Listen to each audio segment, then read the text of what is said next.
we're going to head into Consulate between these two teams. We'll start off with the operator bans. And that's going to be Cloud9, since they are playing on defense, banning first. And they'll get rid of Lion. Obey on the next attacker ban. We'll see who they choose to take care of, and it's going to be Blackbeard. Interesting. So that makes a lot of sense. That makes a whole bunch of sense on a map like Consulate, and with Laxing in play, not wanting that to even be a factor. Yeah. Retro as well. Yeah, Retro has been playing Blackbeard quite a bit on Consulate. They used to have Laxing to flex onto that, but I mean that means that Laxing's Glaz will also remain unbanned too. Yeah, good point. Echo being banned out as the first defender.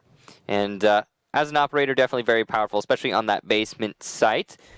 You deny the plant in front of White Van.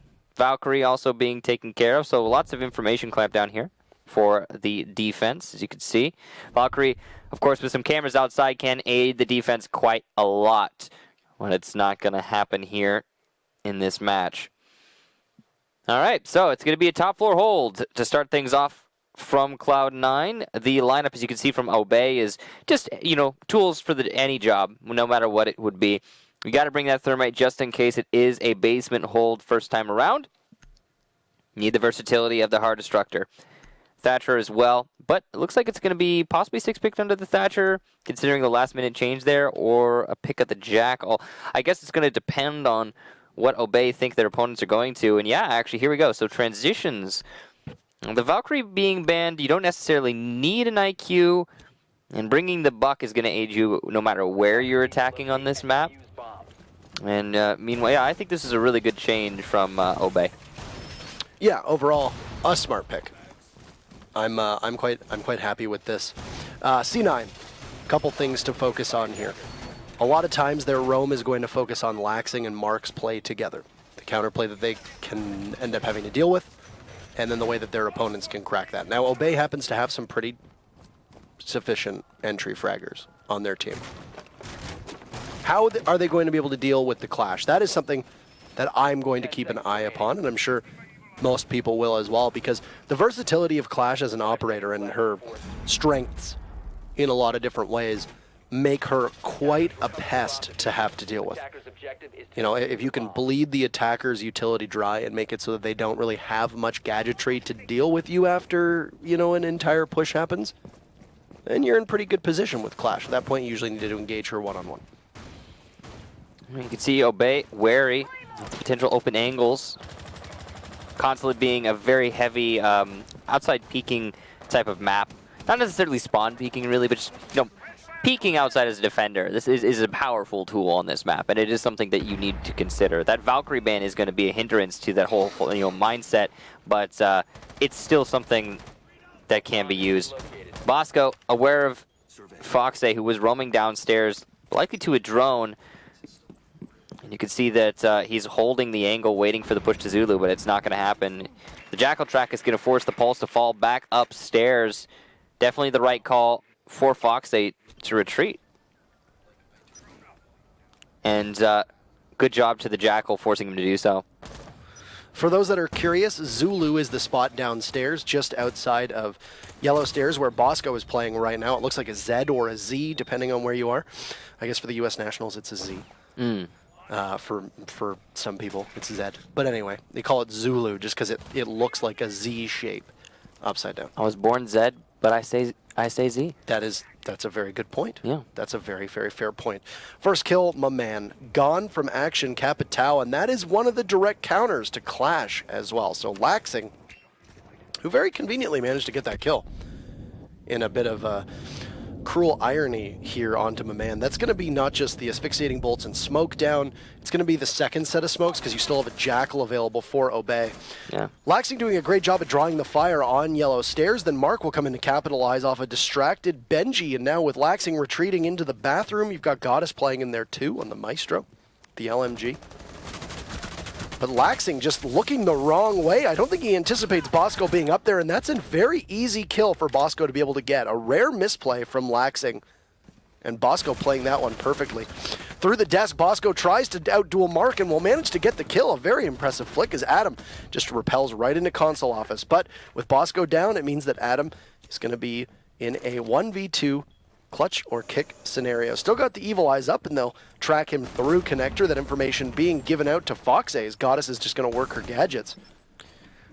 Adam not checking the bathroom. This is very dangerous for him right now. He does not seem aware of the Maestro's position, and ultimately that will be his demise. Goddess, the last kill. Cloud9 take round number 1, defending the top floor. That round goes totally different if Laxing doesn't just happen to meander into the yellow stairs, sideways exposing himself to Bosco, and then end up getting meleeed. I mean, I think Laxing was just trying to watch and see if somebody on Skylight was up there watching on yellow stairs. I don't think he expected Bosco to be up that close, but you basically gave your life away, and then immediately after that, Bosco was able to just transfer right onto the Jaeger of Mark and basically picked up a double kill there, all because of the misplay of the Clash. Yeah, of course, if you're unfamiliar, the counter to Clash is just getting within arm's reach of her and, well, meleeing the shield. If you can get it hit, then it will be tossed aside, and it's a really easy kill at that point. So definitely a mistake for Laxing, but ultimately, Cloud9 still being able to win the round despite that. Now, it's going to be a middle floor hold instead of the basement. Interesting that they're doing this.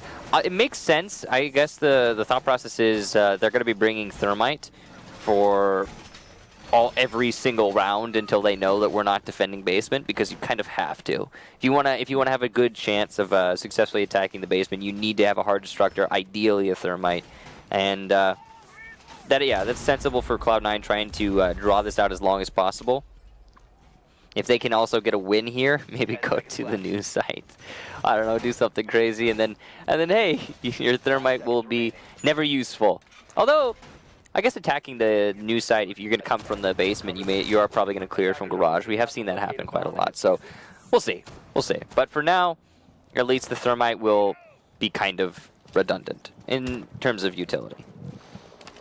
Yeah, like you said, though, Thermite's a pretty good pick. But, I mean, we've also seen teams run Hibana here repeatedly. Yeah. Evil Geniuses, when they played this map just a couple weeks ago, they didn't even run a hard breacher half the time. They ran a Hibana once, and that was it. And they made it work without running a hard breacher when they were attacking basement, because they just kept going through server. Rogue versus Hyper earlier in the USN. It was pretty much the same deal. No Thermite really being brought on the basement. I mean, it was heavy reliance on the Hibana, and it's made it work. Super, who is paid more than any human on Earth to do nothing other than drone for 2 minutes, open a wall, and then plant the diffuser, and possibly die while showing off incredible athleticism. Yeah. He doesn't usually play a Thermite, so I mean, especially here we saw him playing the Hibana, as you noted, against Hyper. So, top floor clear here for Obey, and they're going to start trying to take out any of these roamers who are up in the CEO/bathroom. It's a double ACOG setup, a crossfire for Cloud9, and they're just doing their best to try and slow down this push as much as possible. They've got great angles to do it with, and the right operators to pull it off. And that's going to slow up the Obey push quite a bit. Adam has been downed over in Visa, though it does not seem that Cloud9 is aware of it, so he might be salvaged. No, it's being called out. Laxing trying to secure the kill. Mark will eventually do just that, using that SMG, the 2 burst, working out great for Mark. And Obey now find themselves at a man disadvantage. Yeah, I mean, Mark now moving on. Once again, Laxing and Mark just working together in tandem has been such a big contributor to Cloud9's success. And when they typically go quiet, that's when the rest of the team tends to fall apart, because the anchor play is really not always the star of the show for Cloud9. Stun grenades get tossed in by my man as their focus shifts from trying to clear out roamers to now trying to take control of the site and the areas around it. Mark, that clash is going to be punished from Skies, and Obey will find their very first kill, but they've only got 30 seconds left, so not an abundance of time at their disposal.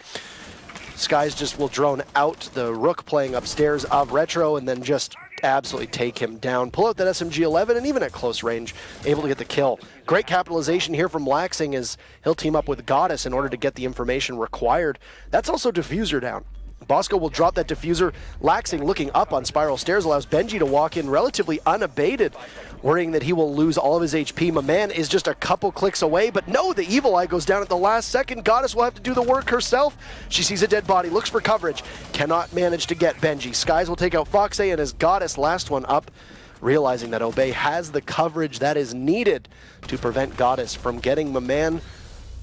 Really good opportunity to completely box her out of the site, and that's Obey equalizing.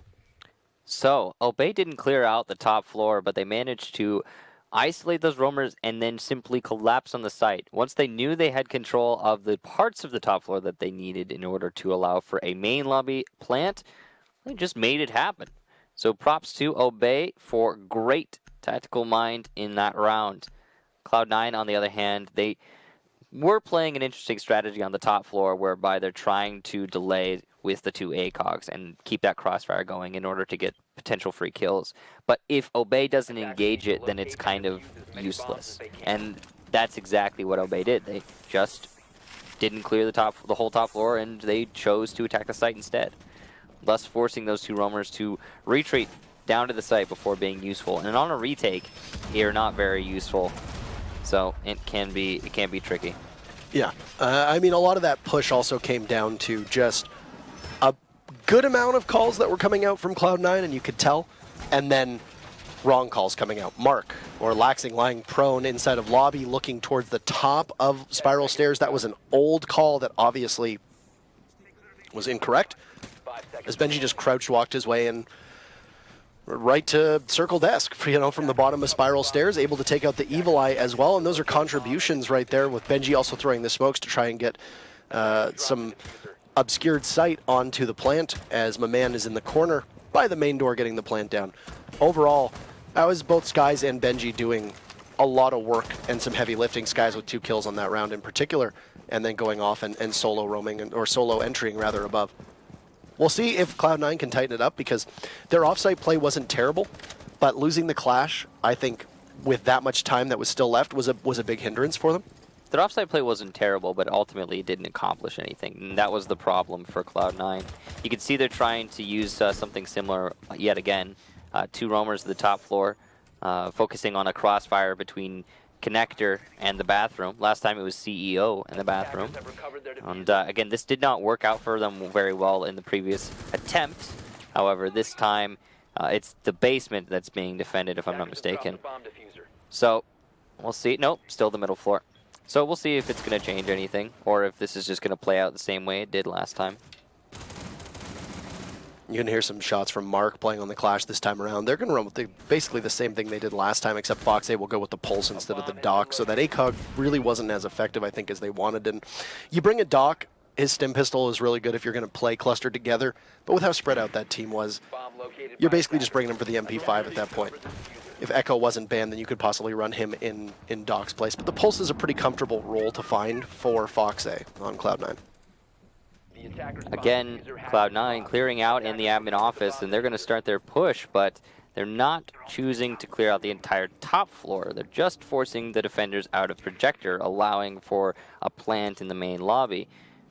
Definitely worked out for them great last time, but this time it looks like there might be some more utility in place to deny the plant. You can see Pulse on the Foxay on the Pulse, pardon me, the C4 downstairs, and he's going to be the one who is put in a position to deny this plant, but he's being shot at from server, or likely actually even above, all the way up top, or from the Visa stairs. Either way, the push is coming into the main lobby, and it's going to be on Goddess to deny this diffuse plant. As she rushes out into the main lobby, she is going to get my man one of the flank holds.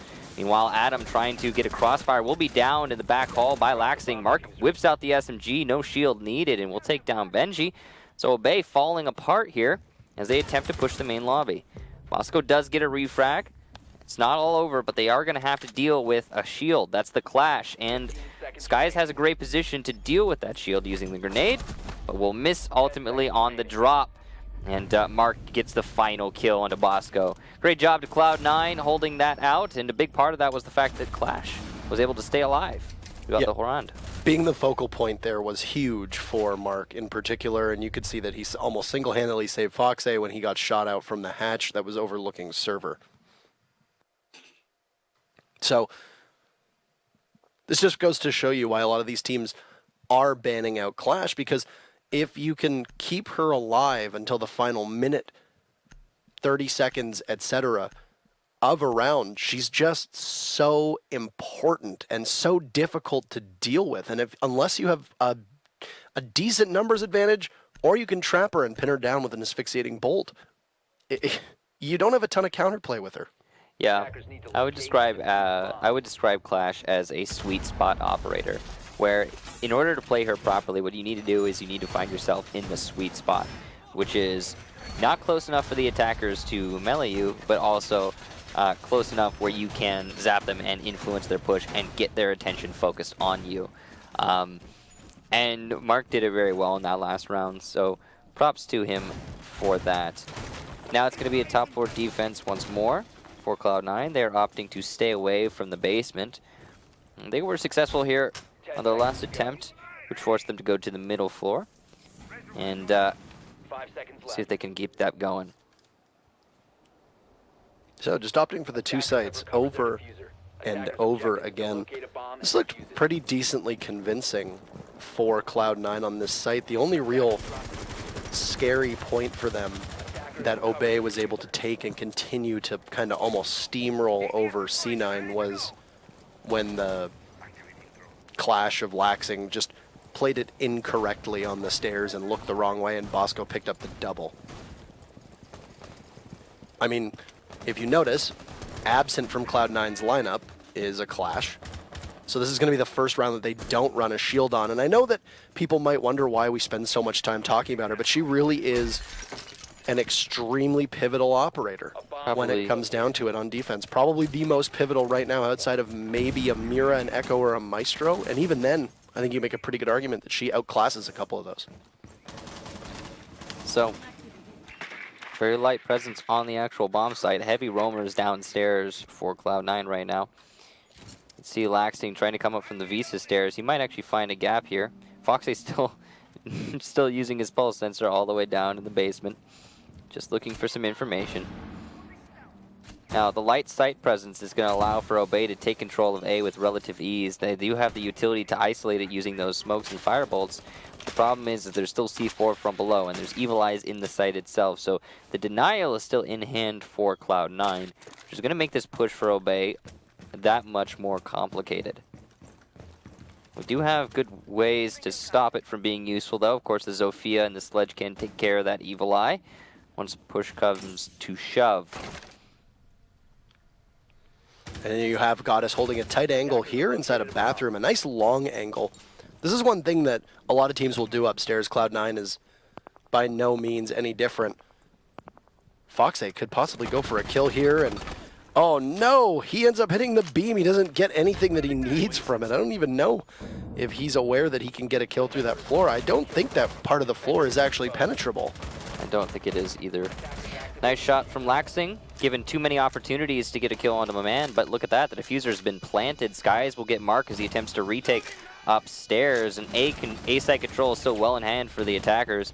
Adam gets Foxay, but Goddess able to peek from long desk and get a kill of her own, and somehow comes away from that engagement unscathed. Retro will die on the entry. Great angle there from Skies, but Goddess still in play. In fact, the last defender in play, trying to get the angles, but cannot find them in time, and Obey will take the round. Well, that is disorienting. Thank you, Alex. Yeah, he's been disorienting to spectate for this match so far. Obviously very pumped. Obey looking to head to what would be their third LAN if they do end up winning this matchup between the teams. Cloud9 has already got quite a number under their belt. But, man, I mean, that was Cloud9 playing very, very loose and just Obey capitalizing. Every time they found somebody, they seemed to be winning. The great run out from Laxing, by the way, onto that balcony in order to catch my man who was playing up, trying to watch into the site and projector. But, I mean, at that point, that's really all you got going. You know, they were able to pick up one more kill afterwards, and then it ended. And it was a complete lockout from Obey. Goddess I mean, you can clutch absolutely with that Alda, but you had 2 operators lined up in one side, another operating on the other. You're probably not going to be able to walk away with that with your life intact. It's an excellent gun, but it's definitely not enough to find yourself out of that precarious situation. Now, So, going downstairs to garage here, immediate thoughts on this lineup that's being brought out, given that Mira remained unbanned, and we'll finally see her. yeah. It's cool to see her in play, and she will be used for a roam inside of the bathroom. Definitely a good position to use this operator. 10 seconds to go. Not many other good places for the Black Mirror. You know, the one inside of garage is 5 seconds remaining. not great, and we don't often see it be useful. It will also be brought, though, because why not? Defuse the bomb. The setup from the rest of Cloud9 is pretty standard. All right, we'll get underway with round number 5 here. Pretty standard, as you say. Still singular hard breacher. Adam has been put on the hard breach role now. As I'd said before, when we watched them play on Oregon for quite a while, Adam was tasked with doing the Thatcher role, but that's not obviously here. He's going to be doing the hard breach duty. Obey not being the most flexible team in their roles overall. You typically tend to see, you know, Skies and Bosco, maybe Skies and Maman being the entry fraggers. Sometimes you might see Skies do some entry clear with some droning to try and help maybe Maman, and then have Benji on the ultimate support role with Adam picking up the pieces. But, I mean, outside of that, they don't really need a lot of versatility. As I say that, Benji, who was the second pair of smokes, still have the Capital available, will meet his fate at the hands of a C4 being tossed out by Laxing. So, a good kill from that Bandit C4. Very important kill as well. The roamers are all cleared at this point, forced down to the site, but at the same time, even site presence from Jackal is pretty important. I say it, roamers are all cleared, but we do technically still have one inside of the bathroom, and that's on the middle floor, trying to hold out as long as he possibly can using that mirror window. Obey have spent a lot of time taking the top floor. The fact that they still have the last hurdle to get to before they can clear the site is not fantastic. Now, they've opened up the garage, or so it sounds, which is exactly what they need to start a site push. That last roamer inside the bathroom is still holding on. That's Mark doing his best to delay this. And he has been spotted out in this corner. The lifeline will give probably a very easy kill to Bosco. And yeah, there it is. Mark takes out Skies, though, before Bosco was able to eliminate him. So not a wasted roam, and lots of time wasted as well. Bosco gets another, though, as he peeks down onto Foxe, who is using a pre-opened hole, I believe, that the defenders made. I'm amazed that Foxe was not able to land the shots that he needed there onto that kill. That should have been one that he walked away from, but he missed the first couple blasts through that opening, as you mentioned. So 3v3 with 30 seconds to go, in the thick of it, as tons of opportunity for Obey to be able to cleave off parts of this site. And there you go. Smokes from Capital. Adam is going to go in default plant on the front of White Van, and his fixating bolts will follow just to try to make sure that C9 cannot come back in for the retake. Goddess gets the mark for the Capital, shreds him at close range with that Vector. Bosco gets one, and Goddess will get the down on the Adam, followed up with the Evil Eye from Retro claiming the kill. It's going to be all left to Bosco as Retro with that AD with the ACOG is going to possibly go hunting. He's going to look towards the side of White, but this is a very White Van, but this is very winnable for Bosco. If Bosco can land his shots, he can turn around and get this, but a miraculous effort from Goddess to control that Vector at long range amidst those marble pillars outside. Huge for Cloud9, and they will walk away from the first half with the 3-2 scoreline. Overall, a pretty good effort there. Yeah, that was an excellent shot from Goddess to get that round victory.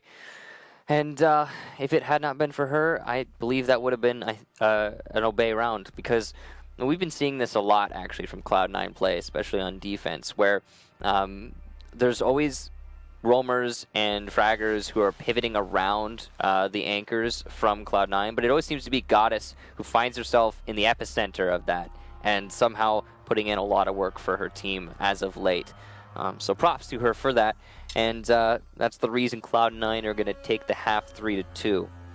Yeah, I mean, you've also got to give credit a couple times, I think, on On Obey's side of things, with the support play that you saw from Benji, I mean, him being an early pick this time was pretty detrimental. You lost 2 smokes. That's a lot of control that is wrestled away from the defenders when you can get those smokes down. The Evil Eyes kind of negate the advantage that smoke brings with it, but at the end of the day, losing Benji right at the start gave a huge, I guess, boost of support and some morale to Cloud9 to realize that you had a high priority target. You can't really get pinned down because you haven't really seen Obey running any of those, operators that paralyze you, so to speak. Dokkaebi, for example, Lion is banned. They're not running a Ying. But as now we switch to Cloud9 on attack, I would imagine that we're going to see Goddess fulfilling that hard breach role, likely have Foxay there as the secondary hard breach. They've been doing a lot of duo work with the Thermite as well as the Hibana. And then I'm going to probably suspect that you might see Laxing pull out the Glaz at some point. It won't happen on the first round, though. Retro will run a Dokkaebi instead, as one of his primary operators in Blackbeard has been banned, and Laxing will go on Capitao. And Capitao sees quite a bit more play than he has over the last couple seasons, but especially on Consulate, he seems to be a stable pick as of late. I mean, he's useful pretty much everywhere that you need smokes. You can add on to that the asphyxiating bolts, and it becomes an even more powerful pick. So, I think he's been falling into the meta recently, and in the same way that we've seen now Coastline being a bit of a trended map. These things do happen. Obviously, they'll change over time. Mirror window in the middle of the garage, just trying to give information to a potential C4, I'm guessing. There is no bandit, so no bandit tricking at play. Mute Jammer is going to slow things down a little bit, but not really a... Mute tricking isn't really a thing. So, a non-starter on the garage, but still information being the focus here for Obey's defense. Because you don't have that Valkyrie, you need to gather it somehow. Still do think Valkyrie ban was excellent from Cloud9 on a map like Consulate. Top floor here, you can see that Cloud9's just trying to put on some pressure and clear out these roamers one at a time. But unlike Obey, their drone on the top floor, their droning on the top floor has not been excellent. Oh, I say that, an excellent mark from Goddess onto my man is going to force him to maneuver. But the follow-up just isn't there. I mean, he'll make it alive into yellow stairs, but he's going to get pinned down. If there's somebody watching Skylight, which we know there isn't, it's going to be a very short life expectancy here for the Legion. Still in a very precarious position. You saw that Laxing pulled off of Garage to just try and hold the angle onto yellow. So with my man now having to silence his phone, it could only be a matter of time. Yeah, this has been a very slow clear for Cloud9. This is a stark contrast to what we were seeing from Obey. And Retro is going to win the fight against Legion of a man, but at what cost, really? 2 whole minutes. He also gets the camera control, though, playing on Dokkaebi, which is going to aid the attack quite a bit, considering how useful some of these default cams can be, actually. In the main garage, Obey's going to need to shoot those at some point. Easy for Cloud9 to be able to open up that garage, but one smoke dart will be used from the Capitao of Laxing. It'll be met with that yellow mist that gets thrown out from the toxic canisters of Bosco, playing on probably his most favorite operator here on defense.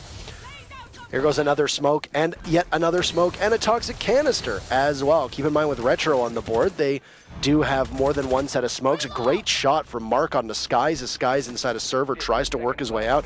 But here comes a big push! Oh, Benji with the double kill! Laxing is there to trade it off, but they're running out of time. He's going to run right into Bosco. He'll pull out the shotgun, and boom goes the dynamite, but Foxay above, 1 second left. Obey, excellent job, and Benji in particular comes in and saves the day for his team. She might not be quick, but slow and steady sometimes wins that race. And indeed, it's Obey being able to take the round, especially off of the play of Benji. Seriously, props to Benji there for that push, making it work through the smoke. He sets up, and it really worked out in his favor. Now, one thing I have to question is Laxing's decision to push Kitchen with 15 seconds left, diffuser in hand. Benji had been eliminated. Back of white was clearly, well, it was clear. And based on how Laxing was playing that, he was aware of that. So his decision to push instead of attempt to possibly plant, considering he still had teammates to support him, was a little bit confusing to me. There was a theoretical plant scenario there for Cloud9, but it just didn't happen. They were setting themselves up perfectly for it, but it could not work out. Attackers need to locate Yeah, I don't and understand defuse the reasoning behind pushing in the kitchen there, unless they thought that they had somebody pinned down and that was the call that was made. You know, you're running out of time. You know that there might still be a C4 in play. You don't know. There might still be a toxic canister in play. You might not know if they haven't done the best job of you know, maybe managing the opponent's utility. There's definitely a lot of unknowns there, and the push in that context makes sense. But at the same time, I'm not, you know, ultimately, if it's all up to the unknowns, then it's a 50-50 split, and there's impossible to really critique. You know, it could be that yeah, there's still a gas canister in play, and if you start planting, you're gonna die. It could be the fact that they're going to allow you to plant because they're still inside a kitchen. The way it was shaping up there, it did look like a plant might have been allowed. But it's all said and done now, and Cloud9 will have to attack onto the top floor next. And they're just making a beeline for it. Goddess moving on to the Ying. So they're not going to run a single hard breacher here, and I think they realize that with Obey winning downstairs in Garage, they don't necessarily need a hard breacher. This is something that's happened a couple times on Consulate now. located a bomb. You can just kind of duke it out and not have to worry about blowing anything open. When you look upstairs, your hard breacher's focus is going to likely be used on where exactly? Maybe on the top of yellow stairs, but even then, a lot of times teams will, you know, opt not to open it up. So it's going to definitely be a disrupt and discombobulate style of strategy here for Cloud9, especially with the Capitao, Dokkaebi, and Ying. That can be a very lethal combination. And then, of course, you've got Mark there with the concussions just to lock him down 3 times at least. Yet again, Cloud9 very slow on clearing the top floor. We saw this from them last time they attempted to do so in the previous round. And now that it is actually a defense of the top floor, slowing down even more. Adam's going to eat some damage on the yellow stairs to a well-placed grenade. It's going to put him down to about 25 HP. Not a great position to be in. Mark will take out my man as well, so the castle gone. It's been some great work here so far from the Zofia. It's looking good for Cloud9. They've managed to establish the angles to do enough damage to Obey, which will soften them up. They don't really have a clear, decided push. It's likely going to be well, it's obviously at this point going to be a CEO push. You've got the Capitao in play, which means you can, just move around those ADSs. You've got an extra set of smokes from Retro. If you clear out the ADSs, then you're already starting to use the utility to establish a position to plant inside of that CEO office. The crossfire from the bathroom window or connector window is going to also work out great. I mean, one of the things that Cloud9 has really invested in here is just opening up lines of sight.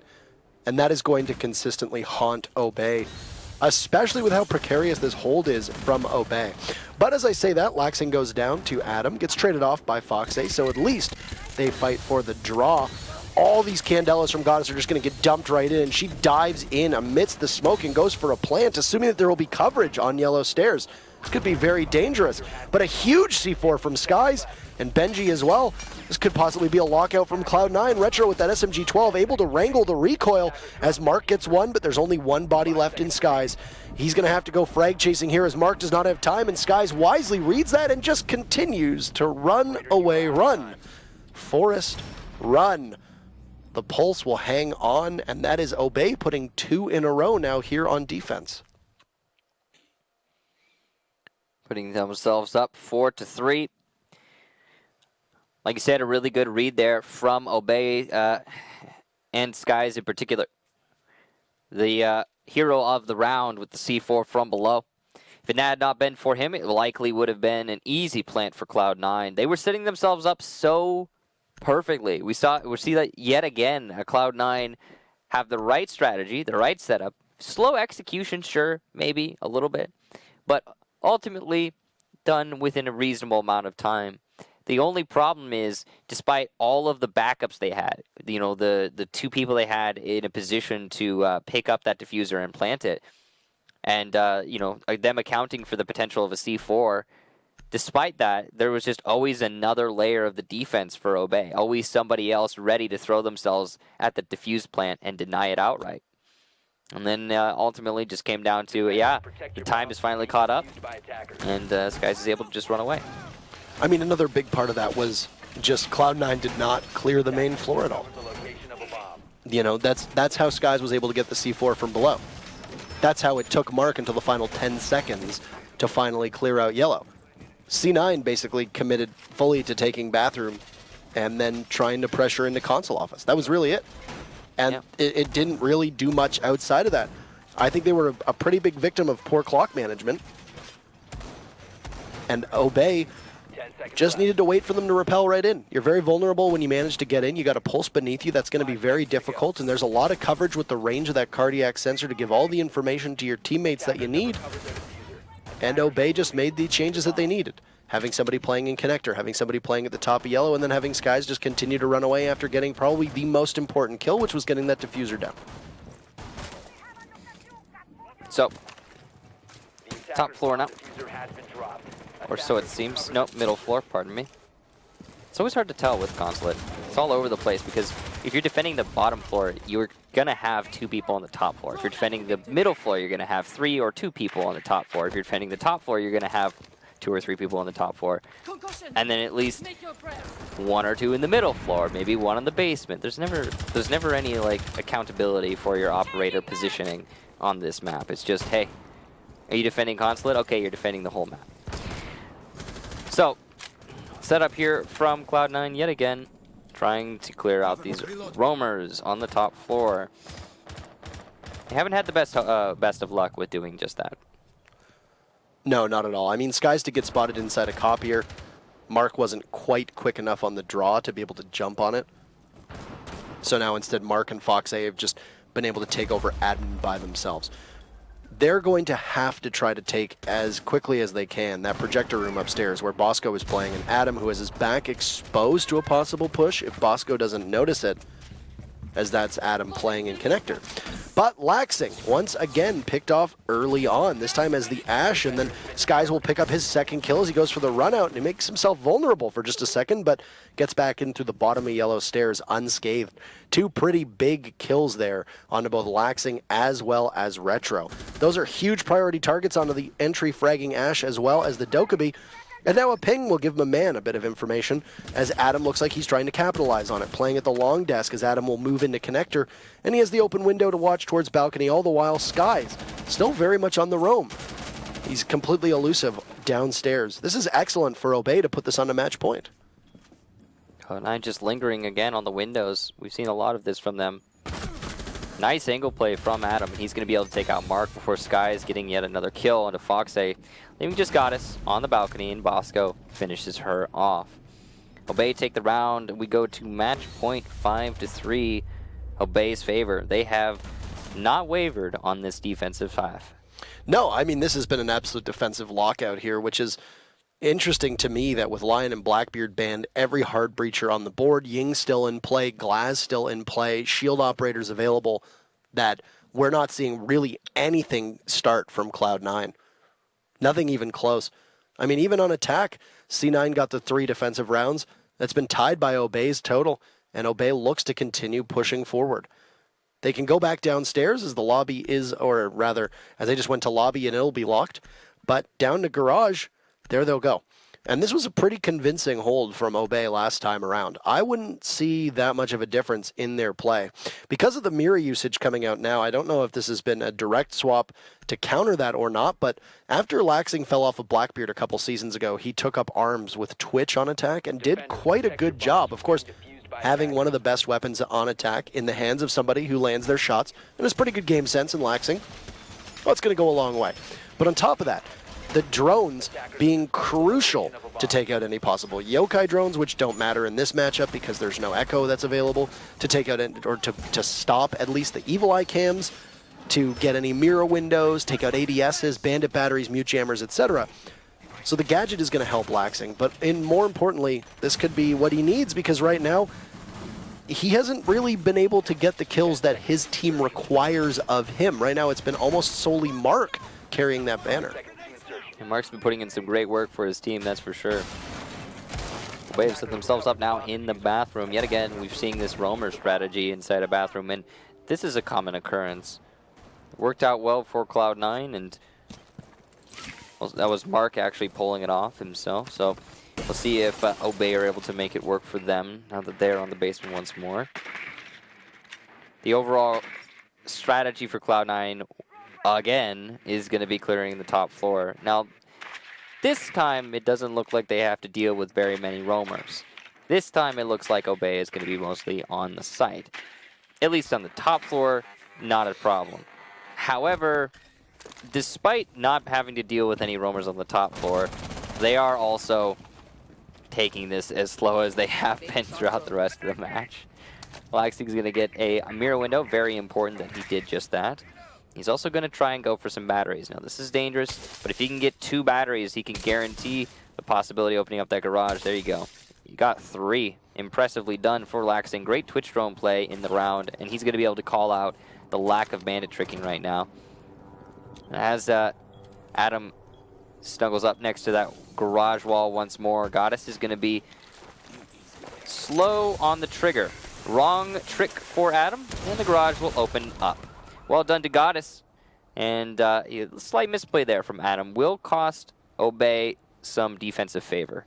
That's tricky that he wasn't able to get that down pat. You know, I mean, that was pretty clear cut right in the center of the garage. I am quite surprised that he wasn't able to read that correctly. But now with the second panel getting opened up right next to it, instead of being able to do much to stop the panel as well, Adam is going to go for frags himself, and Goddess, after opening up both walls, will be rewarded by a bit of an early death here. Just over a minute left to play with match point in favor of Obey. They really haven't been found for the time being. The drone usage from C9, I think, has been shut down by a lot of these mute jammers. Adam trying to go for just, I guess, a crawl on the floor. Maybe trying to get an angle underneath the white van, but will get spotted by Laxing. And once again, that fire rate of the F2 makes easy work of most foes that end up crossing it. And Adam will be no different. Toxic Babe gets thrown out towards the gaping maw of the garage from Bosco, who now situates himself back inside of that staff cafeteria. Keep in mind, you've also still got Benji playing up at the pillars here with my man inside of the small office. So unless you can get somebody from Cloud9 to wreak havoc from above, this is very well an easy lockout for Obey. And it's going to be Foxay up above. C4 gets tossed out from Benji, but he will miss. Oh no, not great timing. Retro goes down, and Sky's a big double kill from Skies, and amidst the smoke, he will defuse as the rest of his team starts to coalesce around him. Dropping will be Foxay, and Bosco will shut him down, and by a score of 6-3, Obey Alliance will walk away with C9's map on Consulate and set us up with Obey's map of Oregon next. Well, that match was really up in the air until we got to the second half. Once we got to the second half, oh boy, Obey just absolutely locking out Cloud9. I think a big part of that, though, was not necessarily Obey's excellent play, but more to me just Cloud9 being really poor at clearing out those roamers and, in general, establishing any amount of map control. That is something that Cloud9 is going to need to work on moving forward for Consulate, because that's basically the whole map encompassed, is like you need to take the top floor. Once you've taken the top floor, then you can start working on the middle floor. Once you've taken the middle floor, then you get to work on the bottom floor. And that works the same way for pretty much every site, except for like, hey, if it's the top floor, then you just take it through the top floor. And even then, sometimes you need to start coming in through the middle. I mean, we saw rounds there where the defense from Obey was successful because they were able to C4 from below. And if you want to counter that, well, you have to clear out the roamers. No matter the scenario, though, Cloud9 struggling with that one particular point, clearing out the roamers, and it did cost them quite a bit when they transitioned to the attacking half. Yeah, a number of times it really looked like, we just got visited by mute for a second there. A number of times it did look like they just were way too focused on pushing the site. That was it. Not a lot of flexibility. They didn't have much of a focus on droning. And I mean, even then, if you're not going to commit bodies to that first or second floor when you're going on to another site, maybe put a drone there and have somebody watch it. but it didn't seem like they did because 3 times Skies was literally able to go for a late flank and just eat their lunch and drop out of nowhere and get really high priority targets one by one by one over and over again. And I mean, not that Obey can really account for that kind of thing, but as a round opens up and you realize that C9 aren't doing the due diligence in order to keep that information in their control, you can abuse the fact that they don't have a flank watch, they don't have any real claymores to worry about, they don't have a drone. Let's dive on them. And that's exactly what Skies did on at least 2 rounds, in particular on defense, and they were huge parts of why Obey walked away with the victory there. I mean, look at that last round. Mute jumping out from CEO office. I mean, what is that? Why is nobody on Obey? Not one person watching that run out. It is a very predictable run out, and it is something that you have to account for. Because he was allowed to do that, it was a really easy sweep up for the Mute. I thought that round was going to go Cloud9's favor as soon as the Mira missed her C4, but because Skies was there to get the frags, despite that miss of the C4, follow up from behind, even in the post-plant situation, nah, it was over at that point. There was no way Foxay was going to be able to recover that round, and it's all thanks to Skies being allowed to run out like that. You have to give credit to Skies for seeing that opportunity and seizing it, but you also have to lay it at the feet of Cloud9 for not watching the basic flank. Yeah, I think both of these teams have a lot to work on in regards to how they attack Consulate. You know, we see teams do so well on defense, usually pretty indicative of either a lack of understanding of the map or maybe a lack of understanding of their attack strategies. Could see things as simple as maybe this Blackbeard ban by Obey was the kryptonite for C9. We don't know how much because we don't know how much of an effect it had, because I feel like almost every time that we've seen C9 play on Consulate, you do one thing. You put Retro on Blackbeard, you have him walk in, take up a little bit of space, and just hold an angle for 2 minutes. And the moment that somebody walks in front of him, he guns them down. Instead, you put Retro on more of support roles. You had him playing Dokkaebi on most of the rounds there. And I mean, yeah, he's got smokes, and yeah, he can contribute with the gadget, but the fragging potential of Dokkaebi isn't quite what it used to be, especially with the DMR and the SMG-12's nerf. It's certainly not what you're going to do with the Blackbeard. It doesn't allow teams to play around you the same as if they know there's a Blackbeard in the other team, because similar to a Glaz, if you know that there's a Blackbeard or a Glaz against you, you don't always take the same chances that you would with just a normal standard operator, because you know you'll probably lose and not be able to trade out the fight. Yeah, and I agree with you. I think the Blackbeard ban from Obey was ultimately what sealed the deal there in that matchup, because Cloud9 tend to pivot around a Blackbeard quite a lot on a map like Consulate. It seemed that the sad part is their strategy was the same as it would be if they had a Blackbeard. It was play it slow, establish angles, start getting those picks. And it was working to an extent, but also they didn't have quite the same bite. So it didn't work in the long run. They didn't manage to take any attacking rounds. So yeah, they definitely were missing a piece of the puzzle there in that matchup. Obey, on the other hand, great read for them to know that, to simply ban one operator and completely defang the attack for Cloud9. This is a pattern that we've seen from Obey a number of times over the last couple weeks. It's been highlighted here in USN, and it's also been highlighted in Pro League, in that they're very good at counter-banning their opponents. Look no further than the game against SK. They ban out Capitao and Valkyrie on Consulate, and Obey ends up tying it. I mean, it was more SK tying it, because SK ended up losing what should have been a map that was very much heading in their favor, and Obey closed that gap in a hurry and then forced the draw. But the Capitao ban was huge for crippling SK's attack. The Valkyrie ban in particular, and we know that Valkyrie is an operator that is played by Obey, but they opted to take some of the damage themselves, and it was a bit of a self-inflicted wound, but it was a mortal blow to their enemies rather than one to themselves. So as we turn our sights to Oregon for our second map of this series, Obey is one map away from being able to say that they'll attend the USN LAN Finals. They've been doing very well so far, and they will be attacking first on this match, this map, which means Cloud9 get to ban first on defense. Same exact starting sides as the previous map. Lion will be the first one gone. This is the same operator that Cloud9 banned in map number 1, so not a huge surprise. Lion getting banned in pretty much every competitive match as of late. Yeah, I mean, Lion enables a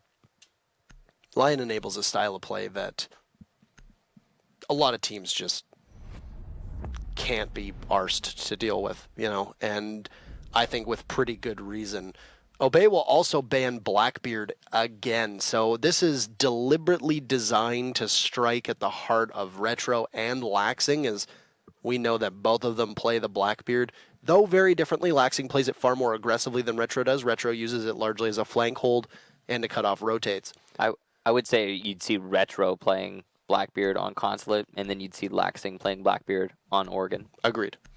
And I mean, I'm a little surprised that, I mean, it could just be simply map dependent. Obey is also going to be banning Clash, who was a pivotal operator to shut Obey's attacks down time and time again. Yeah. So that's a nice reflexive ban. They'd banned Echo last time around. Likely we'll probably see a Mira ban would be my guess here on Oregon, unless Cloud9 just wants to hack it with Mira still on the board. And it'll be Cloud9 banning Valkyrie yet again. So obviously feeling that Valkyrie, an operator that doesn't always work itself into Cloud9's lineup, is quite crucial for Obey on their defenses. Now, I mean, Obey didn't lose a single defense on Consulate, so obviously the Valkyrie ban could still be the strongest option for C9, but you're going to leave a Mira on the table here. You're going to leave a Maestro on the table here. You're going to leave an Echo here. Cloud9 has banned Maestro before, even though it's Goddess's most played operator on defense half the time. It's going to be Retro taking up that mantle today, as you're going to see Goddess playing the Mira. So there were options here that possibly could have hindered Obey more than just this Valkyrie ban. That's going to be something to look on, as Obey is going to start on attack and C9 is going to start on defense. All right, so bottom floor here for the defense. They're going to go down to Laundry. This is usually the standard site to go to. You're going to go bottom floor, you're going to go top floor over by the dorms. And then from there, you have to pick one of the off sites if you are successful on both of those. So the way Oregon usually plays out, we don't usually see any team manage to take all of their defenses. It's happened before, though it is a rarity.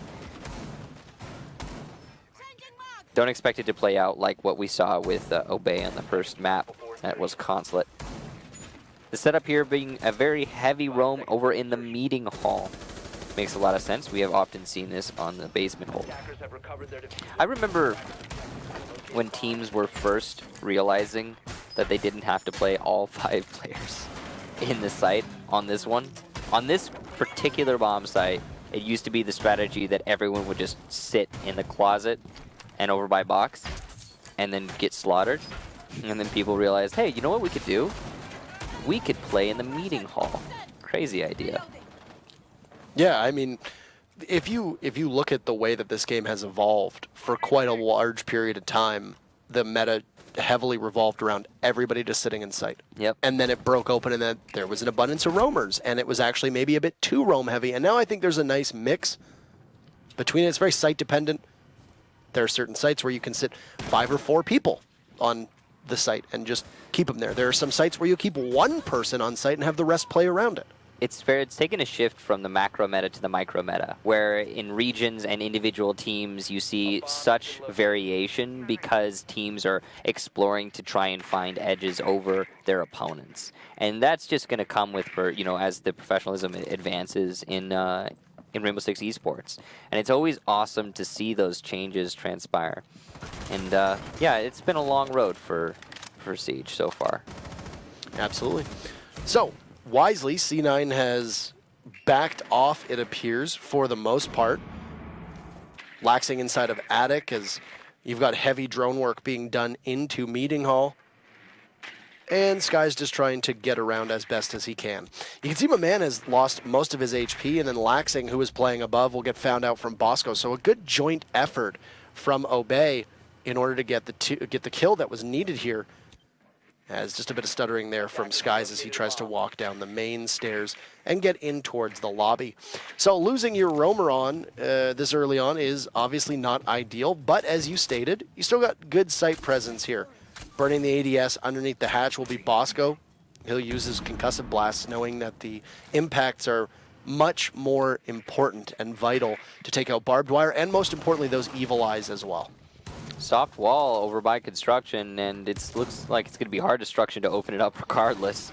And once they get this push established, they can take into box, but look at how much time they have left. They're going to have to make this go, go, go. Benji coming up with the EMPs. Sky is looking for a late flank by the main lobby.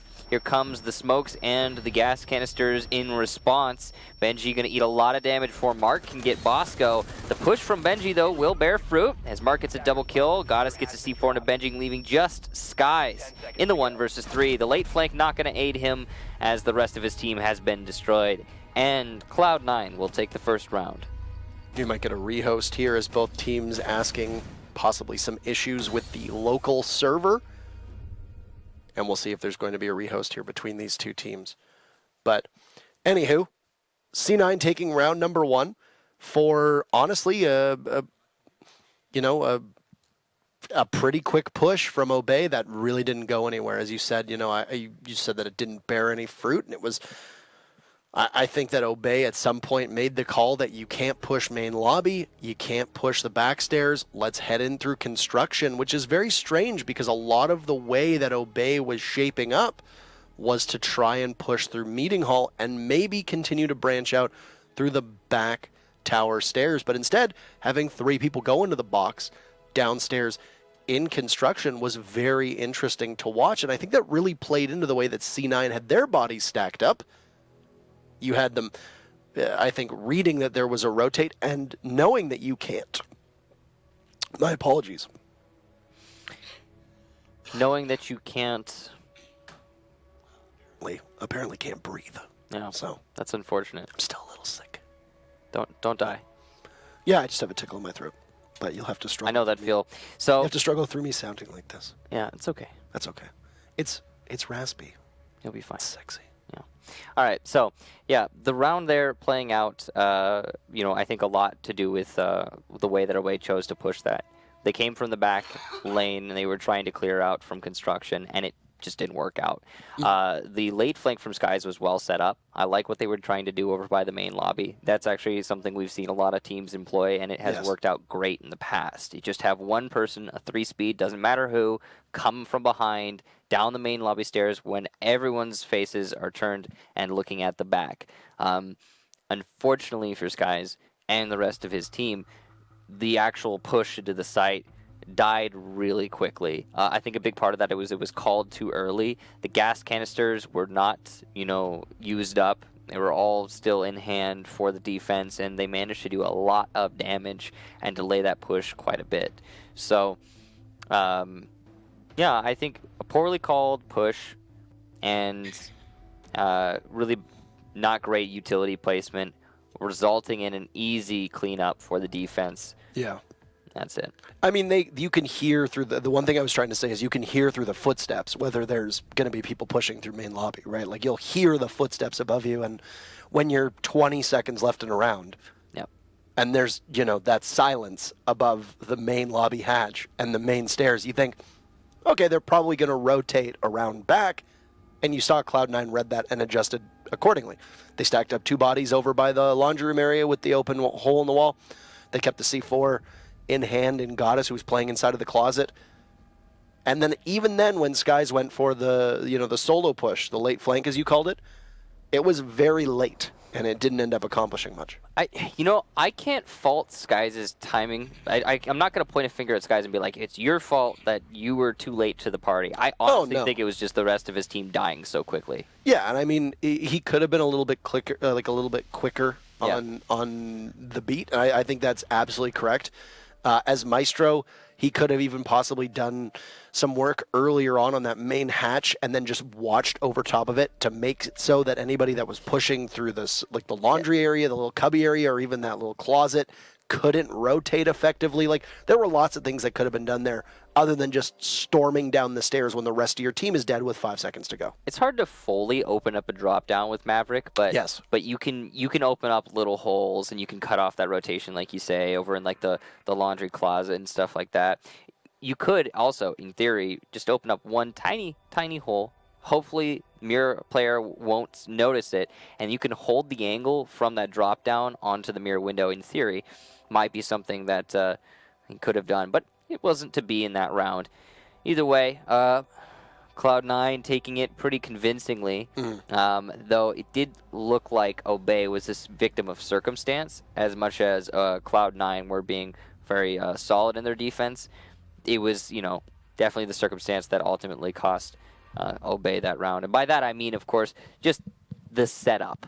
The defense being so entrenched and the push being called off the main lobby to the back lane. We've seen time and time again that the back lane push coming from construction, coming from tower, it doesn't work 90% of the time.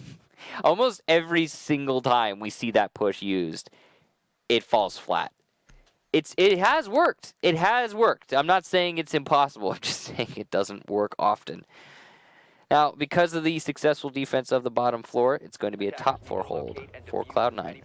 So they'll go to the one site that makes an awful lot more sense, rather than going with tower or even kitchen. Literally anywhere else. Literally anywhere else on this map in particular, as it appears that I have finally regained my voice. Thank you for bearing with me there. Woo woo. Welcome back. Still, really like the worst timing when you think about it to get sick. Really just, I mean... Are you sick? You okay? Are you serious? What? Well, I thought you were coming off of your sickness. You were like... It's been a week. I thought you were better now. I thought you were like feeling better. Feel better. Okay. I'm not perfect. All right. I've never been perfect. Well, I don't think any of us are perfect, Parker. No, we are imperfectly perfect, right? But no, it's never a good time to obviously lose your voice when you're broadcasting. So that always sucks. But thank you for bearing with me there, as it sounded like I'd swallowed a frog. But upstairs from C9, the way that things are taking shape here with this castle strat up top designed to try to waste as much time as possible and funnel in your attackers. You've also got the mute jammers down that, when paired with the castle barricades, are going to work quite well. Similar to pairing some nice floral cheese on a hot summer's day with a wonderful glass of rosé. They go quite well together and could be enjoyed by the entire team. You can't forget the grapes. Of course. And the crackers. His face.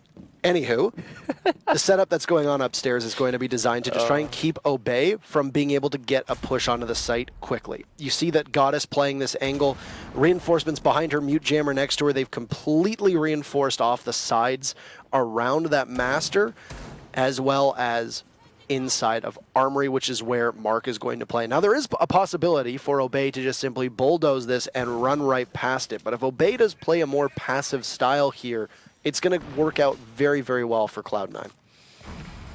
Well, Obey's been a lot more aggressive this round, so you got to give him credit for that. You can see Skies is setting up right underneath the top of White Stairs. He's waiting for his opportunity to get a kill here, but it's been called out that there's no one there, and he should just deny the angle. And that's probably the right call, given Cloud9 are playing pretty far back. They have a heavy roam presence over by Armory, which is not going to help them very much in this round, considering Obey is doing just a west side clear. I wonder how many times I've said west side clear on an Oregon map. I mean, it's such a common thing. Whether attacking the basement or attacking the top floor, coming from the west, clearing out the roamers inside of the kitchen, on the top floor, whatever the case, and then forcing them back to site, it just does so much damage to the defense and removes an entire cog in the machine. Obey now has control over the top of White Stairs, and they can cut off rotation to the 3 players that are on the east side right now. That is dangerous. Goddess will get the first kill, though, onto Adam, and Bosco's position becomes a little bit more hard to handle. So C9, who had expected a big push to come over from the Armory and Master side of things, have done what they did on the basement here of Oregon, which is pivot. Now they've got their sights trained all the way over towards the big dorms window on the west side of that second floor. And they're going to be able to get 2 kills out of that. Even though Benji gets 1, he gets traded out. Fox8 gets Bosco as he sprints right in, and my man, a futile effort as it's a garden party for C9. 4 members of that team stay upright, and look at that. Excellent job from C9 2 in a row in what has been a very defender-sided matchup between these two teams thus far on both maps. Hey, remember that attack strategy I told you doesn't work very often, which is pushing from the tower and construction on the basement? There's this other attack strategy on Oregon that also usually doesn't work, and that's the one over when you push from the west, trying to clear out the kitchen exclusively, and then push up through the white stairs and through the west main window. And if that's the only if those are the only prongs to your attack, then you're just bottlenecking yourself as a team. Don't get me wrong, I said it earlier and I stand by this. We see that attack strategy a lot, but it so rarely works. And Cloud9 will be able to hold out against it. Now they're going to go to their third site, kitchen. The only member of Obey who's been able to find a kill was Benji in the dying minutes of that last round. That was it. Yeah, Cloud9 have had almost 2 perfect rounds. So Obey will absolutely need to kickstart this offense here. And I mean, they're going to be gifted one of the less favorable sites for the defenders. It's going to be kitchen downstairs. So not exactly a given that the defenders will be able to walk away from this one. Like you could possibly see laundry or dorms. Yeah, there's a split in any pro play of this game where, you know, between tower and kitchen. Some teams like to go kitchen, some teams like to go tower, and it's all preference really. Both of them are equally not great as sites.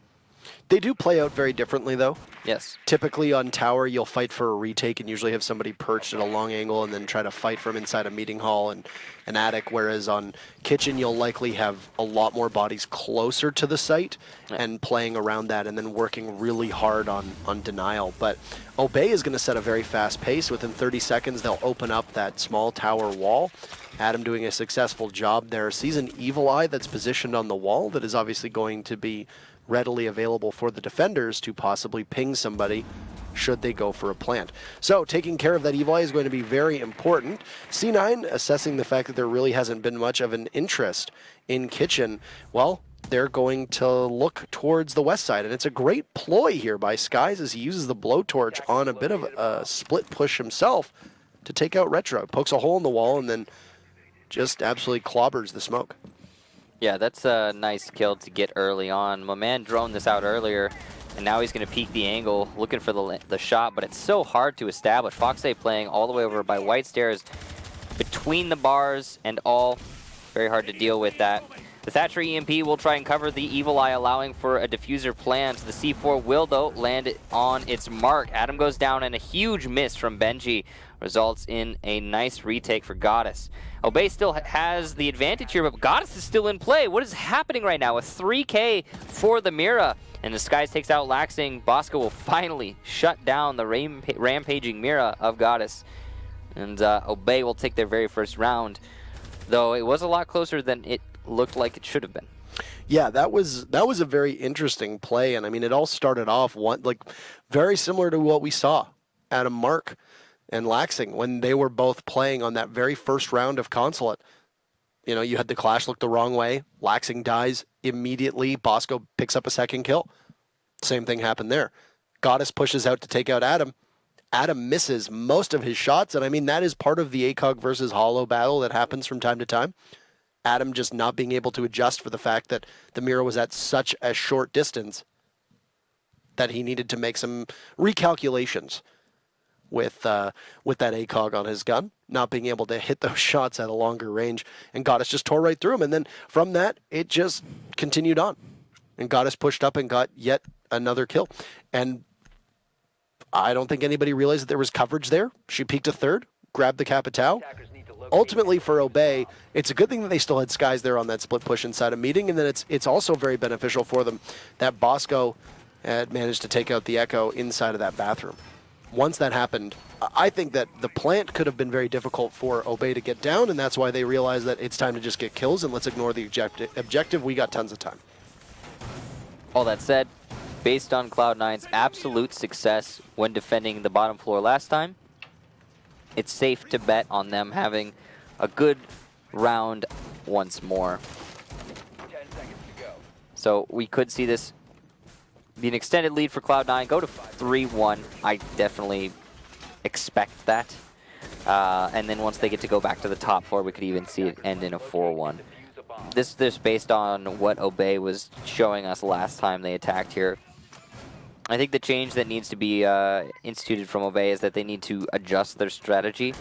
Instead of trying to clear from the tower and construction hall, which again is a strategy we see often but also rarely successful, maybe do a main lobby push. You know, they have the Hibana, so it looks like they're bringing the right tools for the job here.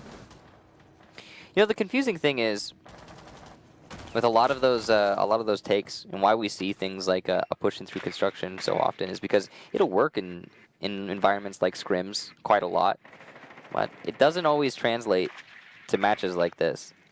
And we so often see that those types of strategies, because they are so predictable, so common, be clamped down upon easily.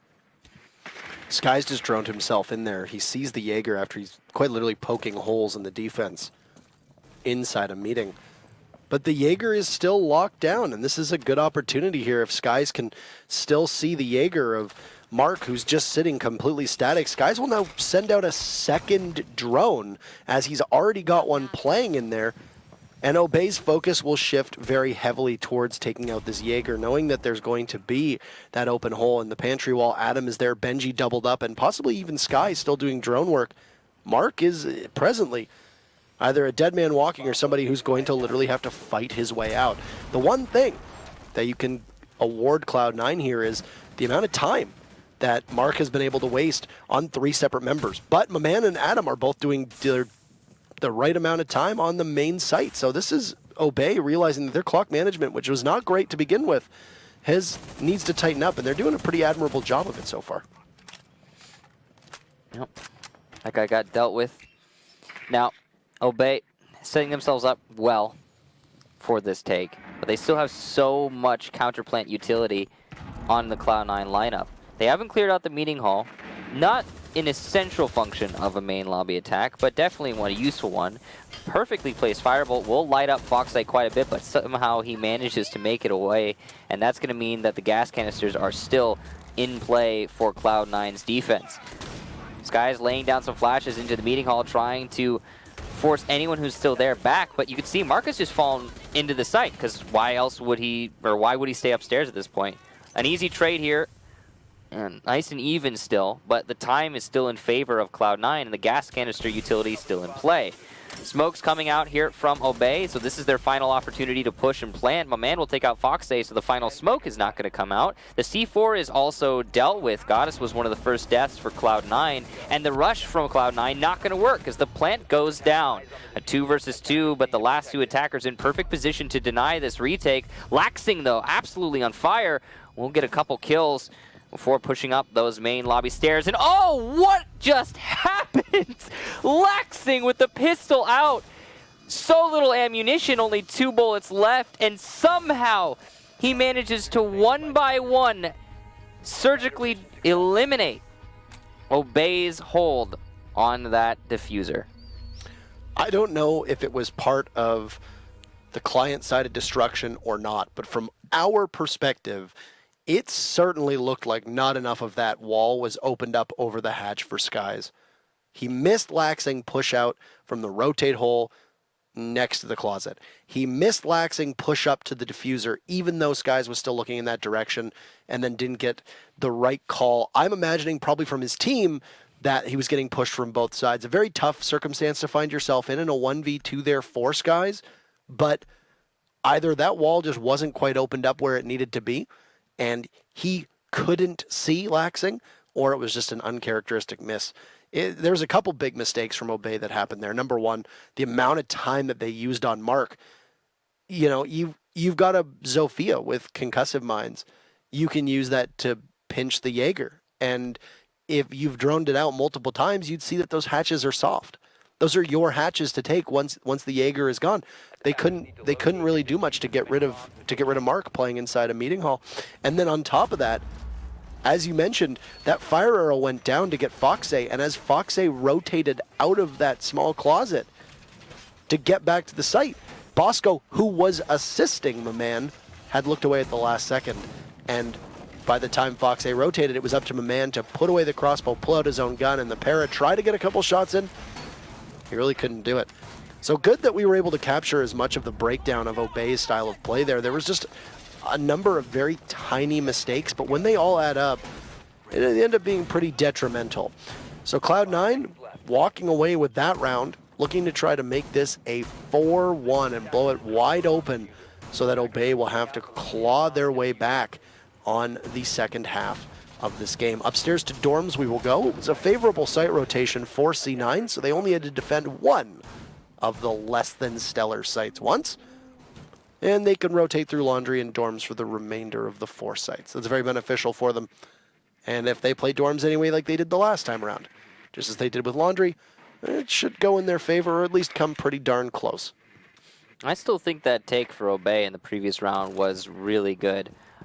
They managed to pace themselves to counter the utility well. They isolated Meeting Hall instead of clearing it. That's fine. A lot of teams use that as a normal strategy, and it worked out. In terms of Meeting Hall pressure, they didn't feel any. But ultimately, Laxing just walked into them and fragged out, and that's what cost them the round. If you can't shut down one player who's just getting all the kills, then, well, you're not going to win. Laxing going for an aggressive push into the garage, and he will not get anything out of it. We're falling back towards the site. UJammer's going to slow up this push somewhat from Obey. They have chosen to adapt their strategy, and they will be taking from the tower instead of exclusively from the west, although they do have presence in the junk tower as well. Looks like it's going to be focused on the north windows. A different strategy, and one that can work, but not if you lose players that easily. Retro just peeking under the north windows from inside of dorms, and he will get a kill onto the Sledgers guys. And that's huge. The only set of grenades that are so crucial for a lot of teams on this site in particular. You can usually send those grenades up into the small dorms, which is where Retro is playing. And they're just not available right now. You see Cloud9 does have a Jaeger. Jaeger is pretty pivotal in most of Cloud9's defenses, with either Mark or Laxing usually taking that role on. And dealing with a heavy projectile-based team like Obey, as you can see right now, with the Zofia and Ying in particular, the ADSs are going to be very important, especially in the home stretch here. And it's been a very quick round. Retro, who got 1 kill earlier on peeking, will try to go for a second, get nothing. Maman and Adam will be able to pick up a pair. Benji jumping in as well. And great tracking from Maman. Goddess's last one for C9 as she's tasked with trying to stop the entire team, but Bosco will shut her down. She has no opportunity to get out of the top of white stairs, and it's going to be the same scoreline that we had on Consulate. But Obey was able to run it up in the second half. Are they going to be able to do it this time? We'll switch sides, and Obey will now be gifted 5 rounds on defense. If only we had 2 more Boscos, we could have a full team of Boscos. Could you imagine? I would imagine if any one player in Pro League had 5 of themselves, that would be like the best team in Pro League. Just 5 Pengus on one team? Well, I'm just like, no, I'm imagining like any pro player, right? Because if you're in your teammates' minds, you literally know exactly what they're going to do. Like, how could you lose that? But anyway, kids' dorms, top 4, defense first for Obey. Interesting to go upstairs to dorms first. I guess. I mean, not that strange. They're definitely, for a period of time there, they were definitely a 1 and 2 style site. Then they kind of shifted to a 1A, 1B style of site. Yeah. I would say that now that Lion's prevalence has really dropped off, that laundry supply room tends to go back to being the most favored site, but yeah, it's really up for debate here. Dorms is by no means a poor site to defend, and a lot of teams might feel more comfortable if they feel that their play style and the operators they use are much better suited for that second floor bomb site. I think what really happened with the meta of Oregon is at the beginning it was all preference. And then you saw Ella come out, and Ella, it just made it defense. And that happened for a while. And then when Lion came out, it kind of shifted to, like you said, the rigid, you go here first, you go here second type deal. And then we're back to preference now, really. I mean, Lion's still being really powerful, but hey, we've got an operator ban phase, so he usually doesn't see play. He's banned here. He was banned in the last map. He's banned almost all the time. Anyway, so Cloud9 have to figure out how they're going to attack onto this top floor. Now, the complication for this match is that the last time Cloud9 transitioned to attack, they did not win a single round. They lost 4 in a row, and they lost the match overall. And it was the same exact score going into the second half. Cloud9 were up 3-2, and then it just all started falling apart.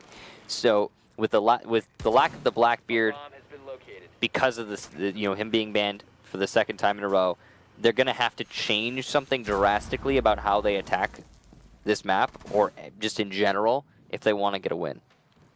I think a lot of it too is momentum.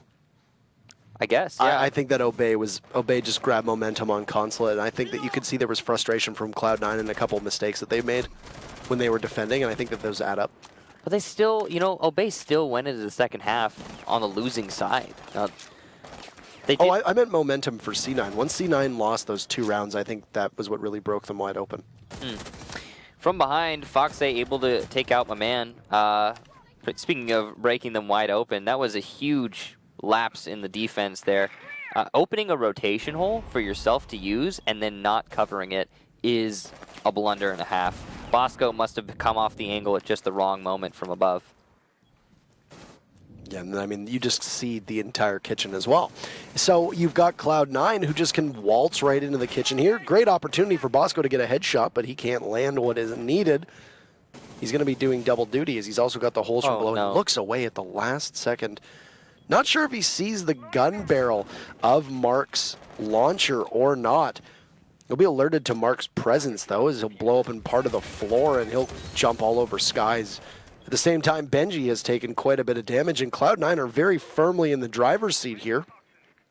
We just edge ourselves out of that mid-round and head to the late round, as there's not a lot of time left for Obey to just hang on here for dear life as the Cloud9 Hurricane really comes in. Here comes the push up the top of White Stairs, but Bosco with those gas canisters doing work. But Mark able to see Adam, and a double for Mark as Benji walks into the very same angle, leaving it in a 1 versus 5. Can Bosco pull it off? Well, it's going to be tricky. Planting in the smoke right in front of him is Goddess, and he's unable to land those shots, so the diffuser will go down. He does get the Hibana post-plant, so that's a good kill. But he's got to find now 4 more. And with so little time left, yeah, it's not looking great. No gas canisters left, and so little ammunition on that SMG-11. Spraying some of it onto the corpse of Goddess. He just doesn't have a lot of opportunities being presented to him right now. He will finally be shut down by Retro. Cloud9 take the very first attack, put themselves into a 4-2 situation. Looks like we're shaping up for map number 3 as Cloud9 win their very first attack round in this matchup. And it was a very convincing win there, too. Once again, 2 rounds in a row now, or 2 losses of the last 2 that have come from Obey's side of things, where they were pretty preventable, if we're being honest. That's Obey falling victim to themselves more than it is anything else. No coverage on the Bandit of a Man playing downstairs inside a kitchen. No coverage on the top of White Stairs for Mark to just walk right up and get 2 kills. And then very limited coverage amidst the smoke of Bosco to essentially panic spray through that smoke with the Mira aiding him. It's little things like that where if they get away from you, they can cause a lot of problems somewhere down the line. So Cloud9 have done something that they weren't able to do for that first game. That's take a victory after the round swapped. That's a boost in morale, as I've said earlier on, and that's something where you can have a bit of a sigh of relief because you know that you're not going to fall victim to the same thing that happened the first time. Yeah, there were so many things that went wrong in that last round for Obey, and I agree with you, absolutely preventable, just mistakes on their part. I mean, for example, Mark repeaking, or Mark getting shot in the attic. His positioning in the first place was a little bit questionable. There was nobody rappelling on north windows, and Bosco would have had to have called that at that point. So it's confusing that the Jaeger was trying to counter north windows by peeking attic. The right call there would have been just to relocate into the site and try to hold up the push, but miscall happened. He lost himself to the Zofia of Mark, who was pushing up the White Stairs. Pardon me, I believe it was Adam who was peeking the attic window. But overall, yeah, just not great positioning from Obey. I think was the real underlying point was trying to get at there. Now, it's going to be a top 4 defense once more, sticking to their guns. And likely this time that they're going to not make the same mistakes they did in the previous round. The setup is very much different. They have 2 players playing by kitchen now, 1 inside of the showers to try and just hard hold that position, deny the flank into kitchen. And denying anything in kitchen is going to be pretty important for Obey, as they didn't do a very suitable job last time around. And you just tossed my man's life away at that point. The top of the stairs, Benji, who had barely survived an interaction, an unfavorable interaction with part of the grenade launcher of Zofia. Just a bit too far away there for Laxing to be able to get it down. Look at that, just poking a very small hole and realizing that there's nobody from Obey on top of White Stairs. Downstairs, speaking of, you've got Adam playing on this electrified mirror window. Let's see if he can possibly get anybody that's also down there. That's Laxing, who's positioned not too far off, and Maman as well, inside of that bathroom. So double coverage now from Obey, just underneath the site. Not exactly an extravagant number. Usually some teams will run 3 or 4. I'm thinking of FaZe in particular, and that can end up being their own undoing. From above, Foxay will take down Skies and go for a second. He lands it onto Benji. Excellent gunplay from the IQ. And Cloud9 now, yet again, you said it last round, I'll say it this round, firmly in the driver's seat after 2 very easy kills. Yeah, that was Foxay just waltzing right in yet again, and nobody looking over in his direction. Skies and Benji going down. That's a nitro cell off the board. That's a pretty good gadget that can slow down this push. Now Laxing is going to pick up his own double kill downstairs. It was Maman and Adam, both of whom were down there doing double duty, as was noted before. And we've seen this song and dance. It's Bosco in a 1v4. He'll toss out a Toxic Babe, and we'll look for another as the remote gas grenade will sail right into Generator on window. Just a very tight angle. Retro will get his first kill of the round. And we have a mirror match going on so far. Deja vu there. I mean, except for the fact that it's C9 that's winning these, and they're on match point here on the opposite, on their opposite map. Yeah, I mean, deja vu in terms of those 2 rounds. The first round and second round of the second half played out pretty much the same.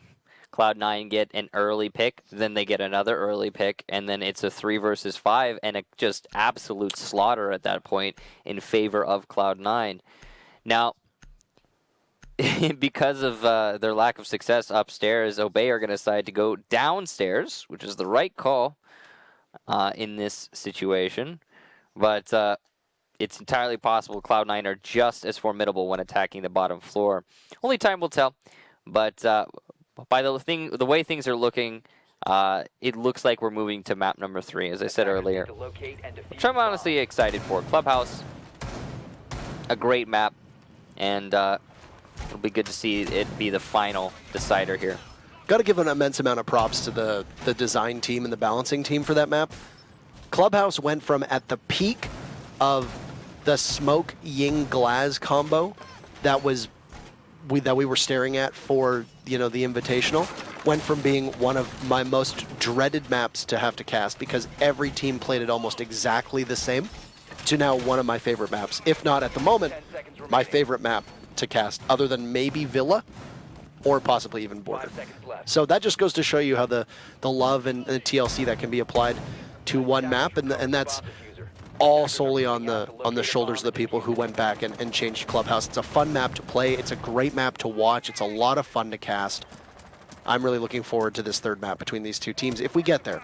Obviously, if Obey want to be able to close this gap, we'll need to go to overtime. There's 3 rounds remaining in the normal innings, and well, would you look at that? Obey needs 3 to tie it up. So we could have quite a long match still left to play on Oregon, but there are very little signs that would point in that direction. C9, who had a bit of sloppiness on their defenses previously, and then certainly on their attack, have not shown that so far. They've been doing an exemplary job being able to out-communicate and just out-aim Obey, especially in that previous round.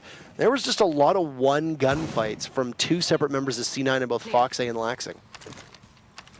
Yeah, winning those gunfights, of course, being the big standout here. I mean, that's exactly what we saw, you know, in the first map. We're seeing very much the inverse of the first map, right? Because it was Obey winning everything, all of their gunfights. It just seemed like strategically, sure, they were sound, but when it comes to an actual fight, Obey managed to take it. Now here on Oregon, it's the opposite. Cloud9 are winning all the gunfights.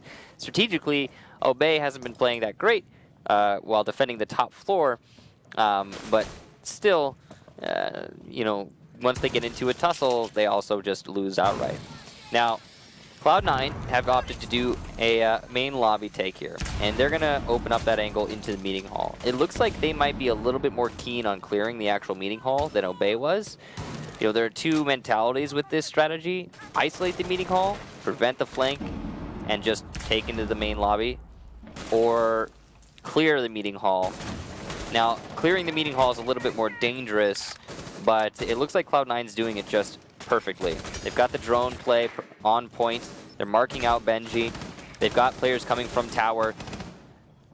At the same time, Obey has a good setup to help Benji, who is now very trapped. He will finally be eliminated by Mark, and Adam playing on the top of tower stairs will be called out. So while meeting hall has been cleared, it is not entirely harmless, as Adam could still influence this round. But Fox is going to take down Bosco. So again, Cloud9 looking really good in this round on attack before they make the push to the site. And they'll toss the C4 out. A plant going down from Goddess. Great coverage here. Adam will need to try to retake towards the site with an ACOG. He'll have at least some working in his advantage, and he and Maman will double up as they're the only two people from Obey who are still upright from a 2v5 down to a 2v3. Is it a winnable situation, though? Goddess holding a rotate out. She'll miss a lot of the shots. Great dancing from Maman as he waltzes in, and now Adam also eliminating Mark. This is beautiful, but a Claymore will take out Maman, and Laxing just needs the call. He hears it, peeks around the corner. Adam falls off. This is a great opportunity. He'll go back on, and all Laxing needs to do is wait. On great time, Laxing snaps onto the head, and Sky's ready with the good half. The moment that it's over. That's a 6-2 scoreline, so just a bit more dominant for C9 here. Both teams trading each other's maps, setting us up for the ultimate tiebreaker on Clubhouse. That last round just goes to show that pros do not fake, apparently. Opportunity there and missed for Disable. Just wasn't able to happen. And yeah, we'll see map number 3. Like I said, I'm pretty excited for Clubhouse. It's a great map to be the final one for this matchup, and it just goes to show how close these teams are in terms of skill. Both just, that is not the Obey that showed up on Consulate. That is not the C9 that showed up on Consulate either. So these two teams, as you said, both very evenly matched. Clubhouse is going to be very exciting. It's a map that typically skews more towards the defense, but once again, you've been able to see teams rack up kills on attack depending on what happens with the bans. A lot of times, all those hard breachers are escaping the ban phase, and that really benefits the